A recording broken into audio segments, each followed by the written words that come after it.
ನಮಸ್ಕಾರ, ಹೆಸರು ಶಿವಕುಮಾರ್. ನಾನು ಬ್ಯಾಂಗ್ಳೂರ್ 24/7 ಇಂದ ಇದ್ದೀನಿ. ನಮ್ಮ ಮುಂದೆ ಇದ್ದಾರೆ ಪಿ ಮುನಿರಾಜ್, ವಾರ್ಡ್ ನಂಬರ್ 196, ಅಂಜನಾಪುರದವರು. ನಮಸ್ಕಾರ. ಮುನಿರಾಜ್ ಅವರೇ, ನೀವು BBMP ಎಲೆಕ್ಷನ್ಗೆ ಹೇಗೆ ನಿಲ್ಲಬೇಕು ಅಂತ ಅಂದ್ಕೊಂಡಿದ್ದೀರಾ?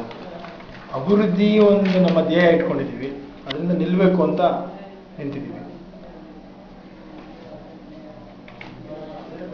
ವಾರ್ಡ್ ಸಮಸ್ಯೆಗಳು ಮತ್ತು ವಿವಾದಗಳು ನಿಮ್ಮಲ್ಲಿ ಏನು ಅನಿಸುತ್ತೆ? ಬಹುತೇಕವಾಗಿ ಎಲ್ಲ ಸಮಸ್ಯೆಗಳನ್ನು ನಮ್ಮ ಸರ್ಕಾರದವರು ಈಗಾಗಲೇ ನಮ್ಮ ಶಾಸಕರ ಮುಂದಾಳತ್ವದಲ್ಲಿ ಎಲ್ಲ ಸಮಸ್ಯೆಗಳನ್ನು ಪರಿಹರಿಸಿದ್ದೀವಿ. ಮುಂದಿನ ದಿನಗಳಲ್ಲಿ ಯಾವುದೇ ಸಮಸ್ಯೆಗಳು ಬಂದರೂ ಸಹ ಅದನ್ನು ಪರಿಹರಿಸುವ ನಿಟ್ಟಿನಲ್ಲಿ ಅತ್ಯಂತ ಹೆಚ್ಚಿನ ಆದ್ಯತೆಯನ್ನು ನೀಡ್ತಾ ಇದ್ದೀವಿ. ಈ ವಾರ್ಡಿನಲ್ಲಿ ನಿಮ್ಮ ಮುಖ್ಯ ಉದ್ದೇಶ ಮತ್ತು ನಿಮ್ಮ ಗುರಿ ಏನು? ನಮ್ಮ ವಾರ್ಡ್ ಹೊಸದಾಗಿ ವಿಂಗಡಣೆ ಆಗಿದೆ.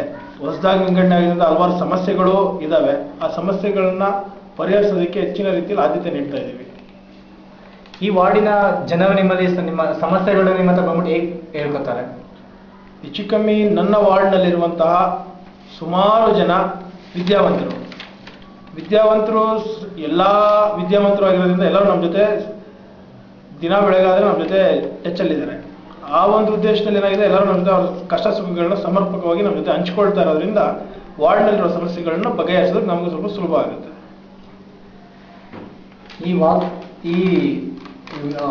ಈ ವಾರ್ಡಲ್ಲಿ ಎಲ್ಲರೂ ಬರೀ ಪ್ರಾಮಿಸ್ ಮಾಡ್ತಾರೆ. ನೀವು ಅದನ್ನ ಎಲ್ಲರೂ ಪ್ರಾಮಿಸ್ ಮಾಡ್ಬಿಟ್ಟು ಯಾರು ಅಷ್ಟೇ ಬರೀ ಪ್ರಾಮಿಸ್ ಮಾಡ್ಬಿಟ್ಟು ನಿಮಗೆ ಹೇಳ್ತಾರೆ ಅಷ್ಟೇ, ನಿಮಗೆ ಅದು ಮಾಡ್ತೀವಿ ಇದು ಮಾಡ್ತೀವಿ ಅಂತ. ಆದರೆ ನೀವು ಅದನ್ನ ಹೇಗೆ ಹೇಗೆ ವಾಗ್ದಾನ ಈಡೇರಿಸ್ತೀರಿ? ಇಲ್ಲಿವರೆಗೂ ನಮ್ಮ ಸರ್ಕಾರ ಯಾವ ವಾಗ್ದಾನ ಮಾಡಿದೆ ಆ ವಾಗ್ದಾನವನ್ನೆಲ್ಲ ಸಂಪೂರ್ಣವಾಗಿ ನಿರ್ವಹಿಸಿದ್ದೀವಿ.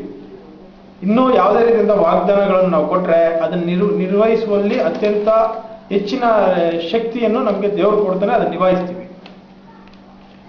ನಿಮ್ಮ ವಾರ್ಡಿನ ಮುಖ್ಯವಾದ ಉದ್ದೇಶಗಳು ಏನೇನು ಇಟ್ಕೊಂಡಿದ್ದೀರಾ? ನಮ್ಮ ವಾರ್ಡ್ನಲ್ಲಿ ಮುಖ್ಯವಾಗಿ ಸ್ವಚ್ಛವಾಗಿ ಸುಂದರವಾಗಿ ನಮ್ಮ ವಾರ್ಡನ್ನು ಇಟ್ಕೊಳ್ಬೇಕು. ಒಂದು ಉತ್ತಮವಾದ ಗ್ರಂಥಾಲಯವನ್ನು ನಿರ್ವಹಿಸಬೇಕು, ಉತ್ತಮವಾದ ಉದ್ಯಾನವನಗಳನ್ನು ನಿರ್ವಹಿಸಬೇಕು, ಸೀನಿಯರ್ ಸಿಟಿಸನ್ಸ್ಗೆ ಒಂದು ಜೀವನ ನಡೆಸೋದಕ್ಕೆ ಆಗುವಂಥ ಅನುಕೂಲವನ್ನು ಮಾಡಿಕೊಡ್ಬೇಕು ಅನ್ನೋ ಒಂದು ಧ್ಯೇಯ ಇಟ್ಕೊಂಡಿದ್ದೀವಿ. ಮತ್ತು ಹಾಗೂ ಇಲ್ಲಿ ಕಸ ಕಡ್ಡಿ ಇರೋದು, ಮತ್ತು ನೀರಿನ ಸಮಸ್ಯೆ ಇರೋದು, ಲೈಟ್ ಸಮಸ್ಯೆ ಇರೋದು, ಮತ್ತು ನಾಯಿಗಳದ್ದು ಜಾಸ್ತಿ ಸಮಸ್ಯೆ ಇದೆ. ಮತ್ತು ರೋಡ್ಗಳದ ಸಮಸ್ಯೆಗಳನ್ನೆಲ್ಲ ಹೇಗೆ ಪರಿಹರಿಸಬೇಕು ಅಂತ ಅಂದ್ಕೊಂಡಿದ್ದೀರಾ? ರಸ್ತೆ ಡಾಂಬರೀಕರಣ ಅತ್ಯಂತ ಸಂಪೂರ್ಣವಾಗಿ ಮುಗಿದಿದೆ. ಸುಮಾರು 90 ಭಾಗ ರಸ್ತೆಗಳು ಡಾಂಬರೀಕರಣ ಆಗಿದೆ. ನಂತರ ಬೀದಿ ನಾಯಿಗಳ ಕಾಟ ನಮ್ಮಲ್ಲಿ ಯಾವುದೂ ಇಲ್ಲ, ಇಲ್ಲಿವರೆಗೂ ನಿಯಂತ್ರಣದಲ್ಲಿದೆ. ಇನ್ನು ಮತ್ತೇನು ಕೇಳಿದ್ದೀವಿ? ಮತ್ತು ಡ್ರೈನೇಜ್ ಸಮಸ್ಯೆ ಯಾವುದೇ ರೀತಿಯಾದಂಥ ಡ್ರೈನೇಜ್ ಸಮಸ್ಯೆ ನಮ್ಮಲ್ಲಿಲ್ಲ. ಓಕೆ, ಧನ್ಯವಾದಗಳು ಮುನಿರಾಜ್ ಅವರೇ ನಮ್ಮ ಜೊತೆ ಇದ್ದಿದ್ದಕ್ಕೆ. ನಮಸ್ಕಾರ.